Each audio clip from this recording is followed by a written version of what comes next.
Well, hello. Normally I like to do a Wednesday review video, but my personal computer just showed up. It's been repaired.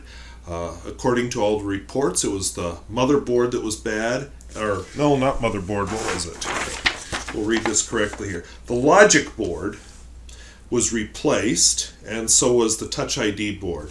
So, whatever that means in terms of the Apple world. Luckily, all was under warranty. But anyway, suddenly, I'm installing the update, and it's going to take, I think I'm right now at about 3 hours. I did my post earlier.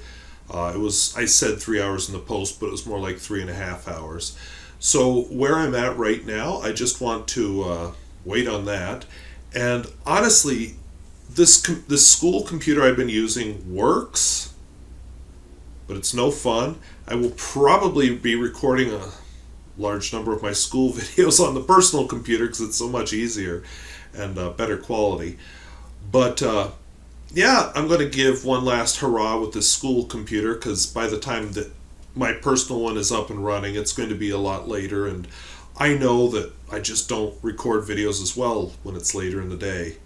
So I thought today what I'd talk to you about, this is more of a talky video than it is a review type of video, but I thought I'd talk to you just a little bit about the upcoming repair video series.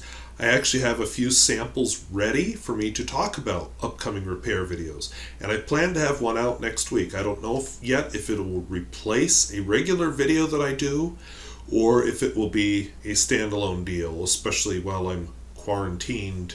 Well, I'm not quarantined. While I'm limiting my while I'm social distancing myself. I will be going down to the school later today after everybody leaves and filming a chemistry lab. But that might be another reason not to film the fountain pen video later tonight. So let's just take a look at a couple repair projects. Okay, this isn't the best lit environment, but I'm being lazy and not even filming it at my desk. So repair projects come in several levels. So one of the levels that they come in, let's make sure I grab the right pen here. Sometimes you get a pen like this where everything looks normal, and it could be all it needs is a good clean. So, as boring as that kind of video would be, I may do one about that. Now, as far as disassembly, you see me gently trying to turn that. I'm not going to force anything because it may break. So I think one of the fundamental rules of cleaning or repairing should be first do no harm, if possible. That brings up another thing I'll often do. This tells me right away, is this nib possibly going to need some work or not? If it runs across the ridges of my fingernail or fingerprint pretty easily, then I know it's in good shape. This pen, what was that pen anyway? Okay, this was a Centro pen, but the light isn't good enough for me to read the model number. This here is this is my Romanian pen. This is a Flaro Vegas. This one, I've already done most of the work on it. It's cleaned. There's a lot of flippin' blue ink in it. The main thing I'm working on right now with it, which might make a good video, a short one, but a video, would be nib straightening. I've done a lot of work on it, but it's not ready. But maybe you can tell underneath the microphone there. This kind of makes a sandpaper sound on my finger, whereas this Centro pen does not. So the nib needs a little fine tuning. Now nib smoothing is something I haven't been brave enough to do yet, but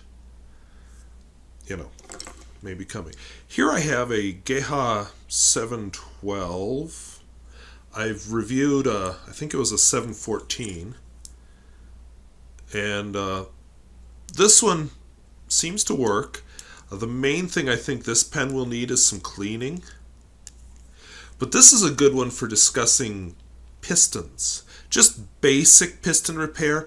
I want to do a more detailed video down the road where I discuss pistons, the different types of piston and so on. But that's one that's going to take some time to set up, and just want to see how all this goes. This is a PAX. I don't remember off the top of my head what country it's from. This one is interesting because that first do no harm thing, I want to talk about that. I haven't harmed it yet, I don't think. But this is a good example of a pen that's really stuck. So I want to talk a little bit about that. When I do my piston video, let me get to the right one here.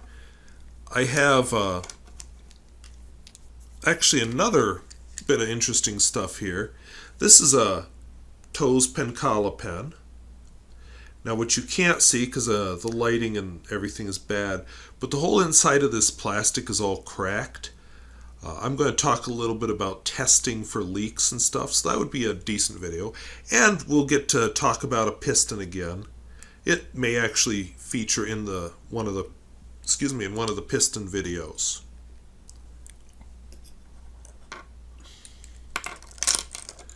Okay, and here we have, oh gosh, I'm really struggling to read that. I'm sorry, the lighting here just isn't good for reading off shiny surfaces. But another pen. Oh yeah, I remember why I pulled this one. I wanted to talk a little bit about vintage converters and such. So this isn't exactly a converter, but it's got kind of the same idea. So we'll talk about that. This one, I want to save the sound effects, but this one needs a new sack, and there are some parts that are bent. And I may just talk about my philosophy of how much to actually restore a pen. And this one is also interesting because, glass nib.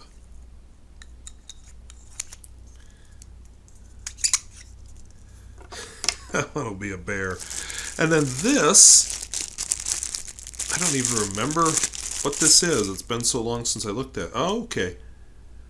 I pulled this one out partly from my own curiosity.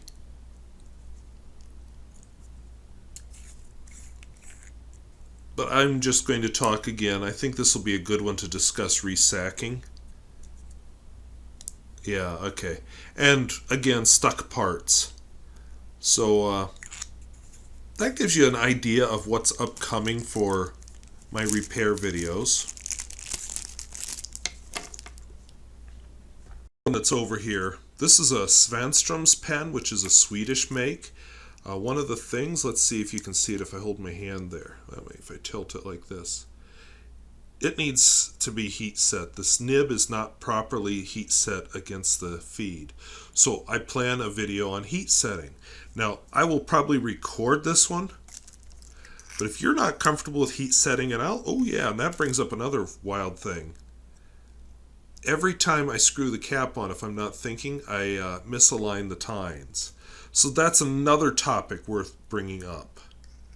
Because sometimes these pens are their own worst enemies, especially if possibly somebody has pulled out the nib and feed and seated it improperly, or possibly it was just crap to begin with, which, sorry, but some vintage pens were. If you're not comfortable with heat setting, I'm just going to mention, let me see if I can grab it here without knocking something over. There are people that talk about heat setting plastic nibs, but I've never seen a video on that. Because it's in my hand. Because I was planning the video. I was going to demonstrate heat setting for sure with a Noodler's pen, but if you're uncomfortable with heat setting, which I can see where you would be, that's one that makes me nervous, Noodlers are good ones to practice on. You don't have to buy the acrylic version. You can buy the lower cost version. You can even buy a Noodler's Nib Creeper if you want to practice your heat setting skills. And there's a lot of different techniques to it. So those are just a few planned upcoming vintage repair type projects. Hopefully something there strikes your interest. I'm not sure what order they will come in. I feel like the first do no harm or clean it out might be good beginning type videos. Resacking a pen is a pretty basic skill if you're into restoration. General cleanup would be a good one. My philosophy on cleaning, those kind of things might be good basic ones. Keep in mind, my own skill level, I am probably not basic, definitely not advanced, definitely probably not even up to intermediate yet. So I don't want to fall into the Dunning-Kruger trap.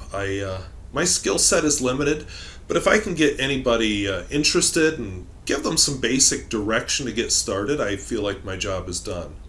So definitely look forward to one of those. My list said to film 2 this weekend. So look forward to at least one of those next week. So I'll talk to you later, next time, hopefully from the Apple computer. So we'll see you later. Bye-bye.